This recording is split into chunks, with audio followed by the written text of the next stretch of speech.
ಅವಳ ಮುಂದೆ ಕೂತ್ಕೋತಿದ್ದಂಗೆ ಸೈಲೆಂಟ್ ಆಗ.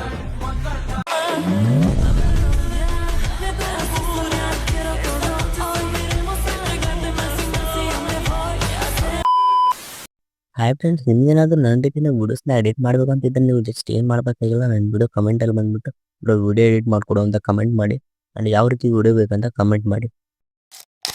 ಕಮೆಂಟ್ ಮಾಡಿಬಿಟ್ಟು ಬಿಟ್ಬಿಟ್ರೆ ವಿಡಿಯೋ ಎಡಿಟ್ ಆಗಲ್ಲ. ವಿಡಿಯೋ ಎಡಿಟ್ ಮಾಡಿದ್ರೆ ನಿಮ್ಮ ಫೋಟೋಸ್ ಬೇಕು. ಸೊ ಯೂಟ್ಯೂಬಲ್ಲಿ ಯಾವುದೇ ರೀತಿ ಫೋಟೋಸ್ನ ಸೆಂಡ್ ಮಾಡೋಕ್ಕಾಗಲ್ಲ. ಸೊ ನೀವು ನನ್ನ ಇನ್ಸ್ಟಾಗ್ರಾಮಲ್ಲಿ ಸೆಂಡ್ ಮಾಡಬೇಕಾಗುತ್ತೆ. ಡಿಸ್ಕ್ರಿಪ್ಷನಲ್ಲಿ ನಾನು ಇನ್ಸ್ಟಾಗ್ರಾಮ್ ಲಿಂಕ್ನ ಕೊಟ್ಟಿರ್ತೀನಿ. ಅಲ್ಲಿ ಹೋಗ್ಬಿಟ್ಟು ನೀವು ನಿಮ್ಮ ಫೋಟೋನ ಸೆಂಡ್ ಮಾಡಬೇಕಾಗುತ್ತೆ. ನಾನು ವಿಡಿಯೋ ಎಡಿಟ್ ಮಾಡೋದು ನನ್ನ ಸಬ್ಸ್ಕ್ರೈಬರ್ಸ್ಗೆ. ಸೊ ನೀವು ನನಗೆ ಫೋಟೋಸ್ನ ಸೆಂಡ್ ಮಾಡೋಕ್ಕೂ ಮುಂಚೆ ನೀವು ನನ್ನ ಚಾನಲ್ನ ಸಬ್ಸ್ಕ್ರೈಬ್ ಮಾಡಿರಬೇಕು. ಈ ಒಂದು ವಿಡಿಯೋನ ಪೂರ್ತಿ ನೋಡೋ ಆದಮೇಲೆ ನಿಮ್ಮೊಂದು ಫ್ರೆಂಡ್ಗೂ ಕೂಡ ಶೇರ್ ಮಾಡಿ, ಯಾಕಂದರೆ ಅವ್ರಿಗೂ ಈ ವಿಡಿಯೋಯಿಂದ ಹೆಲ್ಪ್ ಆಗುತ್ತೆ. ಅವಳ ಮುಂದೆ ಕೂತ್ಕೋತಿದ್ದಂಗೆ ಸೈಲೆಂಟ್ ಆಗ. ಮ್ಯಾಜಿಕ್ ಇದೆ ಬ್ರೂಸ್ಲಿ, ಅದು ಮ್ಯಾಜಿಕ್ ಅಲ್ಲ.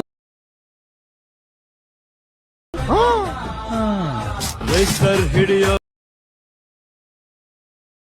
ಎಲೆಯ ಒಳಗೆ ಎಲ್ಲವೂ ಟ್ಯಾಟೂ ಹಾಕಿ ಸ್ವೀಟ್ ಮಂಜಾ ಕೊಟ್ಟವಳೆ ಆಗೋಯ್ತು.